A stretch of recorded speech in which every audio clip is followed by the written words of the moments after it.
Hello and welcome to another AIA Executive Update webinar, here again live on Jubilo. We're here every second Tuesday of the month, but now with a new time slot at 1 p.m. Eastern Time.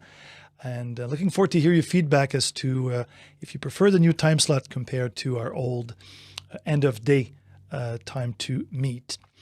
Same format as always. We're going to have two topics and one guest who is going to join us very shortly. And so what we have for today, well, first, I want to talk to you about some great announcements. Some new senior staff has joined the team here at AIA, so we're going to be talking about that.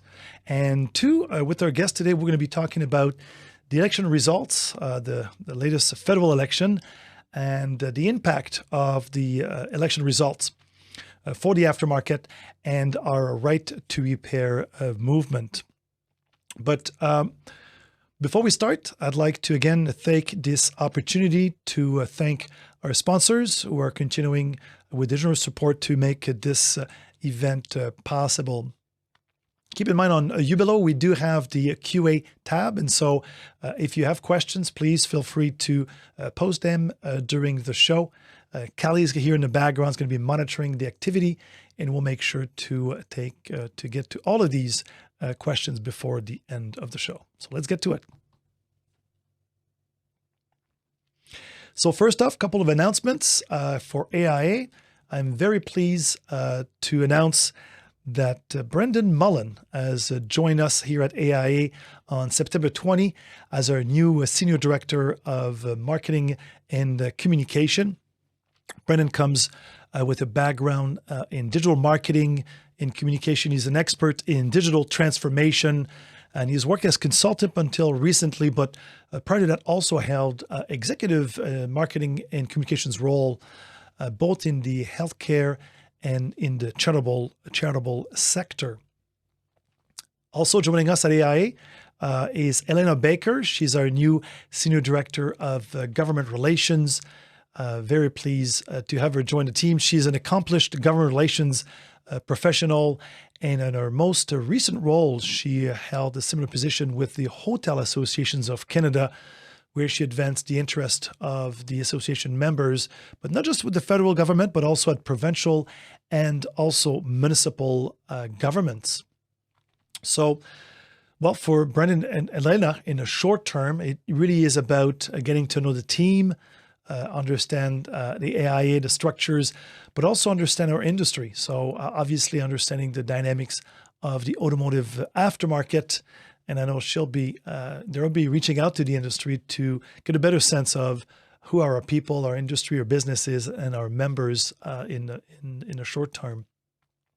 Midterm, well, Brendan is going to be focusing specifically on digital strategy, including our website, social media engagement, and making sure we have a better use of the data that comes from these engagements to better steer our messaging to members and stakeholders in the future. Elena, in the midterm, will be focusing on her key files. Obviously, right to repair and access to vehicle data will be important for her. We're obviously very focusing on the labor file, big challenges for our industry right now to attract and retain labor. So that's going to be also in our portfolio. And thirdly, we're continuing to focus our activities on the whole insurance file for auto in the province of Ontario. So I guess please join me in welcoming them to AIA. Our second topic today is again to cover the election results and understanding the impact of the election for the aftermarket and right to repair. And who's better than Rob Laforte from Summa Strategies to join me today? He's a senior consultant with Summa Strategies. They've been working with AIA now for quite some time on our federal election engagement, and Rob has been very much engaged with us. I've had the privilege to sit on multiple meetings with Rob with the federal government. So a great person to have us to give us a bit of a rundown of the last election. So Rob, good afternoon. Thank you very much for joining me today. Hey, JF, it's great to be here, and congratulations on your recent hires as well. Oh, thank you very much. I know that Elena will be a great. Yeah, I think you worked with Elena in the past, did you not? Spent lots of time with Alana and learned a lot from her too many years ago, but thrilled to be working with her again. Oh, this is fantastic. So let's talk about the federal elections, or really, is it just the same government going through an election? And how do you think it's going to impact us in the aftermarket in the mid, short term? I think here in Ottawa, a lot of the discussion has been about whether or not this election was worthwhile, whether or not we spent too much money for such little change. But my perspective is a little bit different than that. I think elections are always worthwhile when it comes time to hear from the parties about what their priorities are going to be and get them to talk about big ideas. And I do think we saw a lot of new stuff from each of the political parties, whether it was the NDP, the Conservatives, or the Liberals who ended up winning. I think as well, it's really critical to recognize for AIA Canada that there are over 50 new members of parliament, and out of 338, it's quite a few people to get up to speed and get educated about your issues. And we're going to have a lot of fun doing that over the next few months. Yeah, no kidding. Always new blood and new people to get, I guess, your all the informations we have about our industry and our issues in front of those people, right? You want to talk about the strategy, I guess, that we want to use moving forward? Yeah, I think where I'll start is I'll talk a little bit about how we worked through the campaign, what we positioned AIA Canada for then, and then how that's going to work for the next couple of weeks and months as we see how the new government is formed. So right off the bat, I think our strategy was to be as clear and concise as possible, both with the politicians and with the public. And as such, we wanted to focus on right to repair. So right to repair has a growing brand. Awareness is much higher among the public about what right to repair is. And it's easy for the politicians and the party staff to sell that back to voters when they're putting their platforms together. We knew going into the election that consumer rights and affordability were going to be key features for all the parties, especially coming out of the COVID-19 pandemic, that other things like the price of groceries are going up, gasoline prices are going up, and other issues are facing Canadians in their pocketbooks. This is something that we knew both the NDP, Conservatives, Liberals, Greens, Bloc, all of the major national parties would be focused on. And going into the campaign, we knew that to be successful, that had to be backed up by data, and it had to be something that we could show not just the parties but also the media was something that Canadians cared a lot about.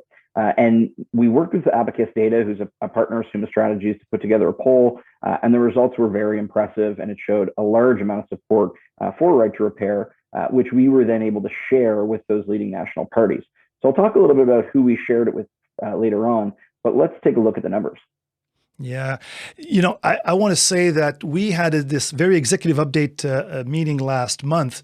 David Coletto joined us, and I think it's so important we talk about those numbers again because we are faced with trying to be as collaborative with governments, but obviously oppose some of the views of automakers, which are, have a very strong voice with governments. So we have to be cautious. But I think really when you ask Canadians, the numbers speaks for themselves, aren't they? They certainly do. And I think it's not just the way you ask the questions and the results that you get, it's what do you do with those numbers after you get them. So we were really excited by the numbers that David and his team were able to produce. And I think as a result, we saw some really good media uptake, especially over the last couple of weeks.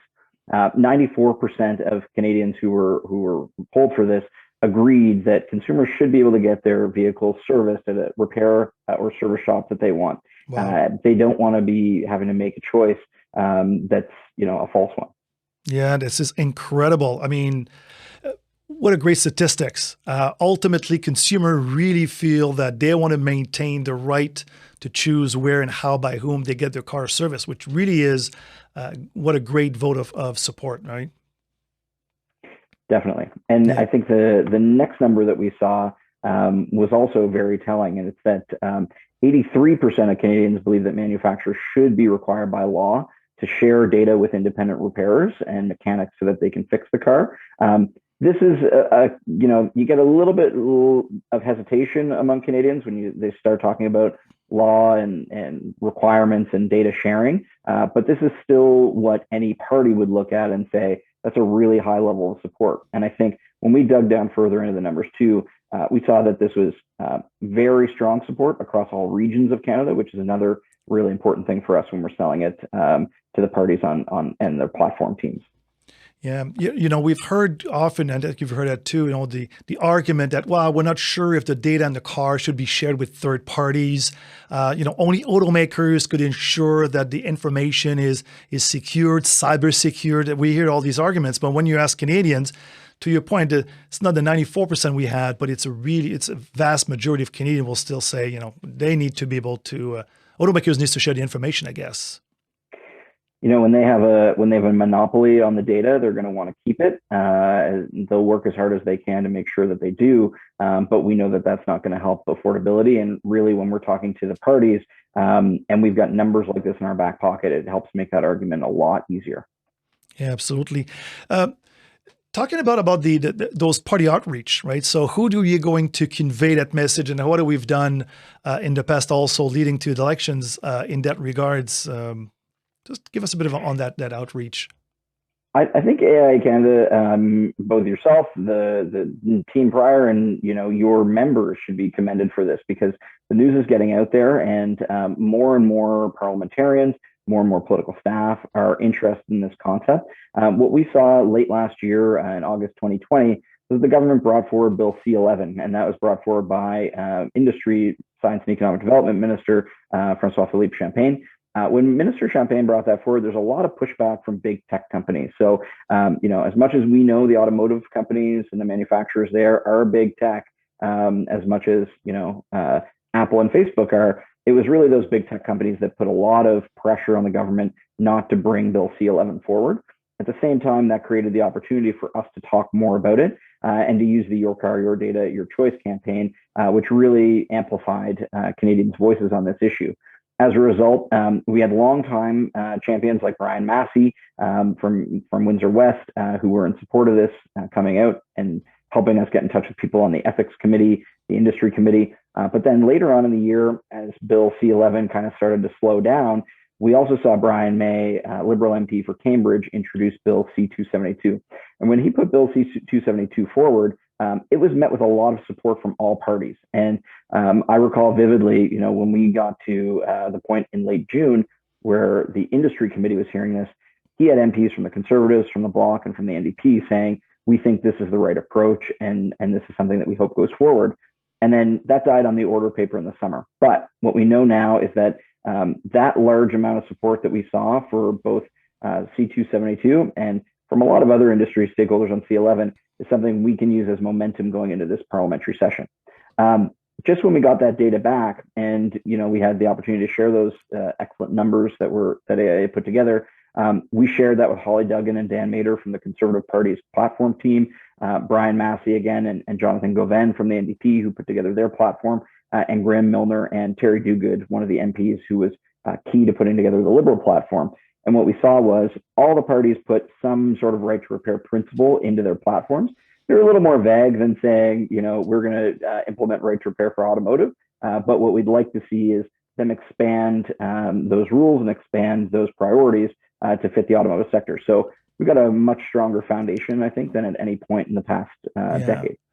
And to your point, it was support from all the parties. We go to those party platform people, and we do get some engagement on having some form of right to repair language in the party platform. But they haven't gone as far as saying we need to have right to repair legislations for the automotive sector. They haven't gone that far. Any sense of why they wouldn't necessarily be, outspoken about that specifically? I know that Brian May specifically talked about the agricultural sector very much, the John Deere difficulties.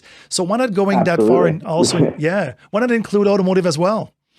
We have an uphill battle against the automotive manufacturers in this country for sure. In Canada, they hold a strong political lobby, and not just at industry, but they also have a very important role to play in vote-rich parts of the country. Right, they're quite present in and around the GTA and in around southwestern Ontario.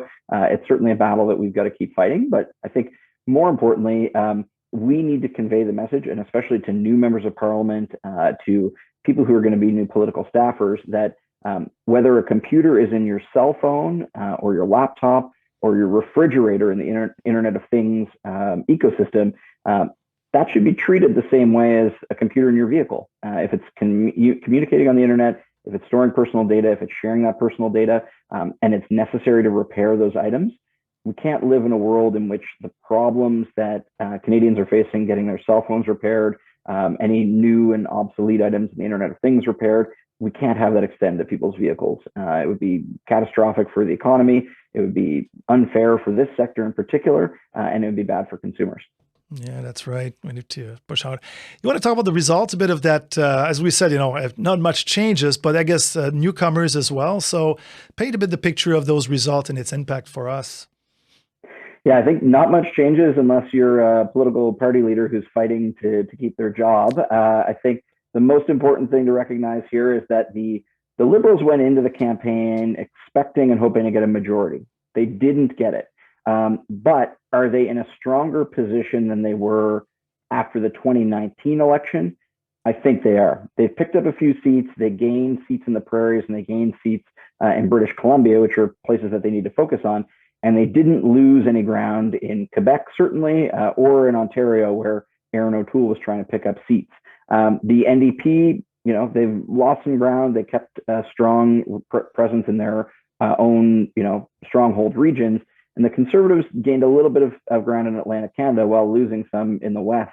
And they're going to be under a lot of pressure over the next couple of weeks to say, how is it that we find a pathway to defeating Justin Trudeau? And for Trudeau's point, he has the opportunity now to work with the Bloc Québécois and the NDP, who are both a little bit weaker than they were even after 2019. And from 2019 until 2021, they were able to govern, almost as if they had a majority in terms of what they were putting forward. The challenge that they faced was, the House of Commons not being able to pass bills and put legislation through as quickly as they wanted to. So in talking to a lot of the people who've returned from campaigns around Ottawa, the sense seems to be that nobody is hungry for an election, even though Aaron O'Toole is saying, there's going to be an election in 18 months.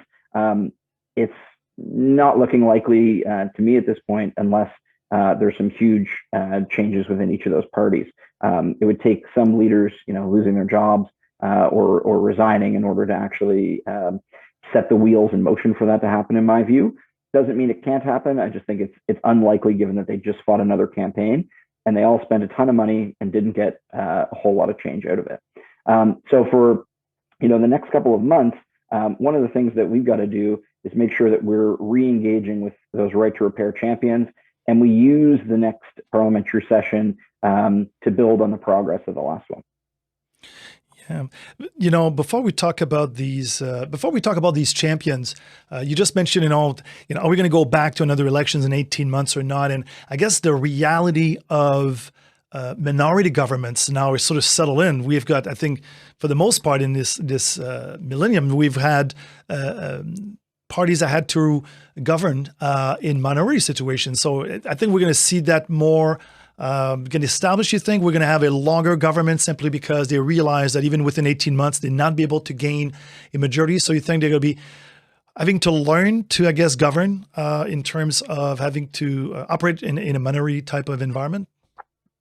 I think, 8 of the last 22 years have been majority governments, and 14 have been minority. So, you anticipate at least that, especially with some of these the splinter parties taking away support from some of the major big tent parties, that it looks more and more likely that you're going to see more fragile voting patterns across different regions, where the next election, depending on when it falls, is going to be interesting, is where and when seat distribution occurs, because it looks like there's going to be more growth and more seats added in the western part of the country, where the Conservatives have typically been stronger.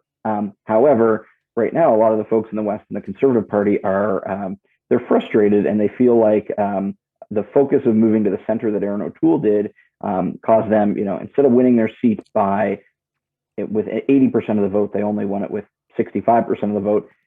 Even though they aren't really that vulnerable on paper, they feel a lot more vulnerable than they were. And I think that's going to create quite a bit of headaches, and especially with more of the the splinter parties and new kind of factions popping up on the right side of the right wing of the political spectrum. In terms of whether or not minorities can govern effectively, I think you can look at the record of Stephen Harper probably in his first term.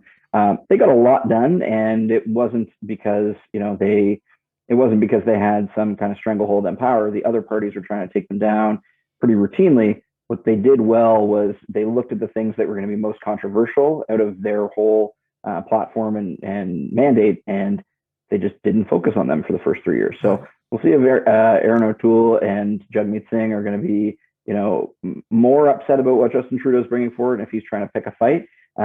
That's really what's going to decide the length of this parliament, in my view.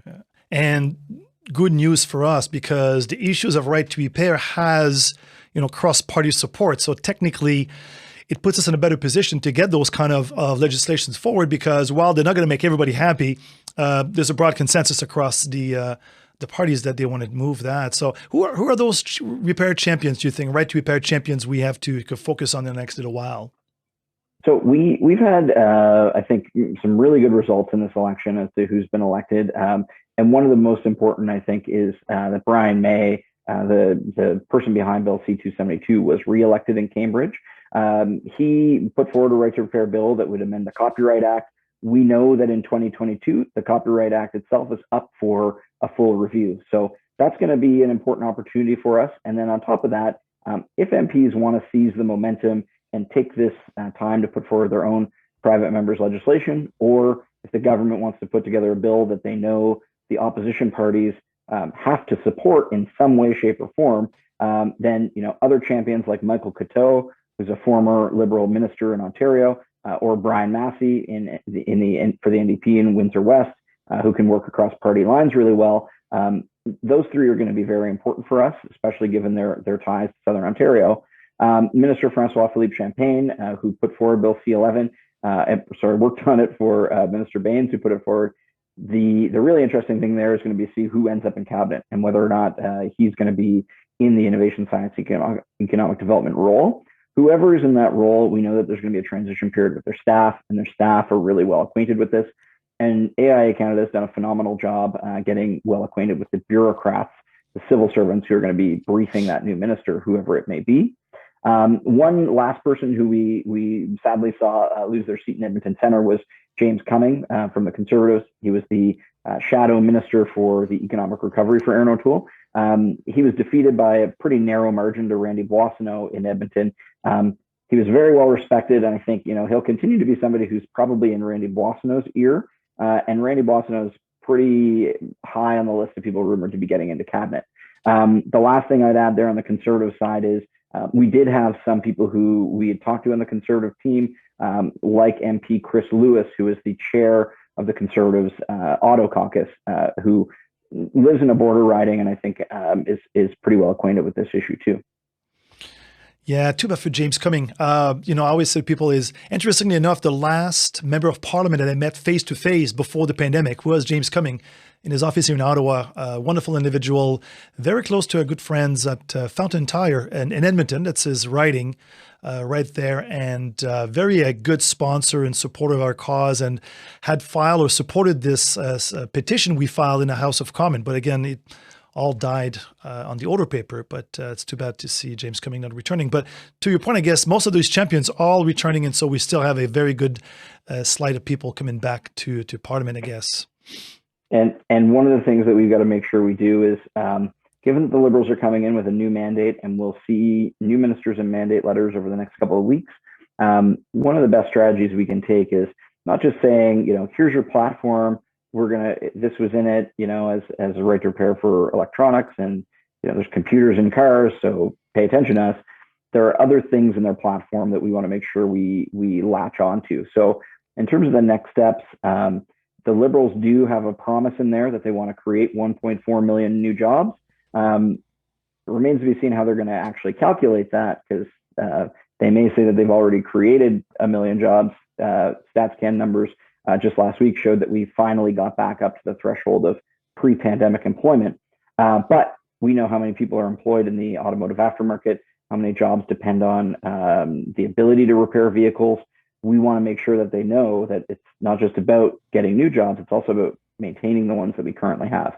And fairness and a level playing field in the aftermarket sector is critical to that. And in addition to that, I think that one of their other priorities, which is cutting emissions by 40 to 45% by 2030, that's really key here as well. We know that a well-maintained vehicle is going to be a more efficient vehicle on the road. Doesn't matter what kind of miles you're getting, as long as that car or truck is in good working order, it's going to be putting out less carbon emissions.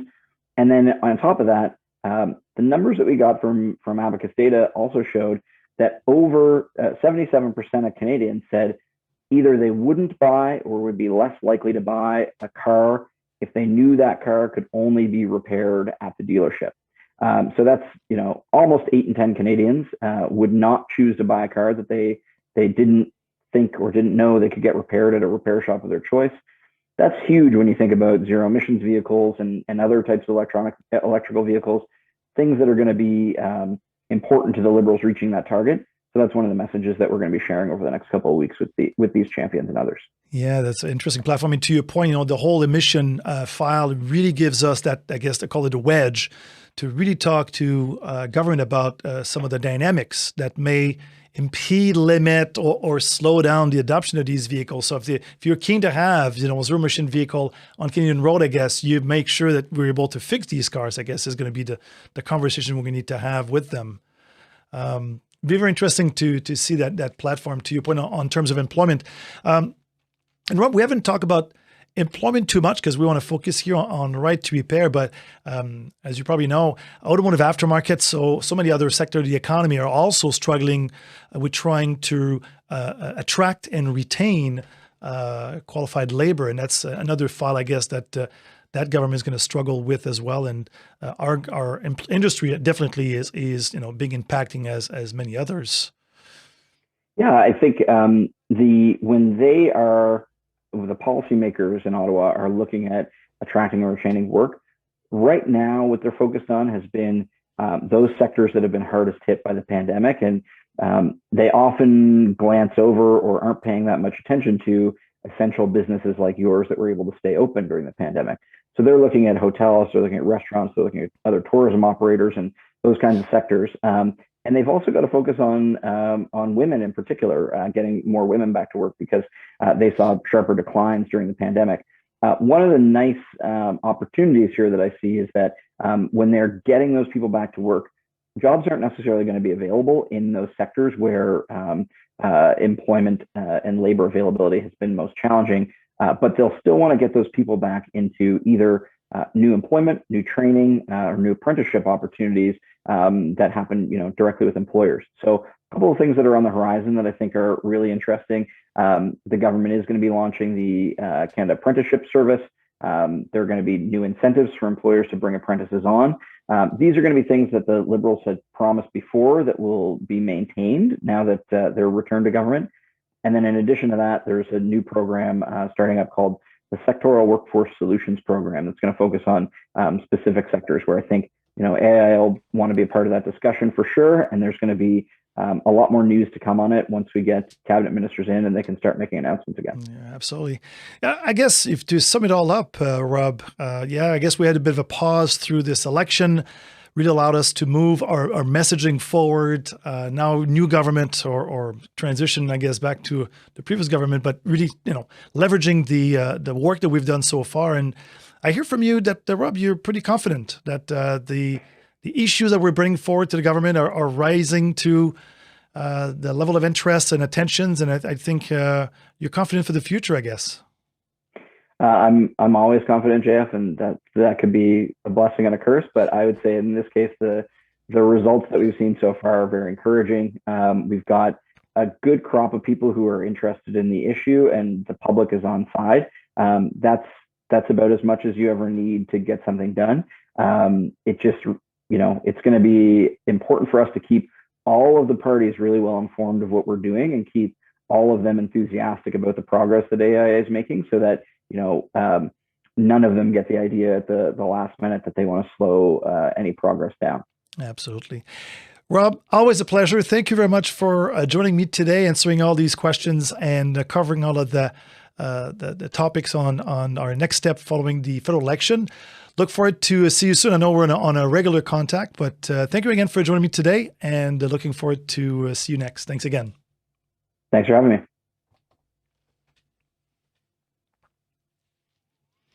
So our next executive update is going to be on November 9th.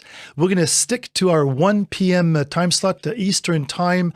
Hopefully that's a better time for all of us to join us for the executive update. Next month, I'm going to be joined by Neil Hiscox, the president at the Clarity Group. Is going to come and talk about their latest research project with AIA, very important research project, but also give us a bit of a perspective of what's happening with new car dealerships in Canada, as he is very close to that audience. So again, I would like to take this opportunity to thank our sponsors who continue to support us through the executive update. And until next time, well, take care.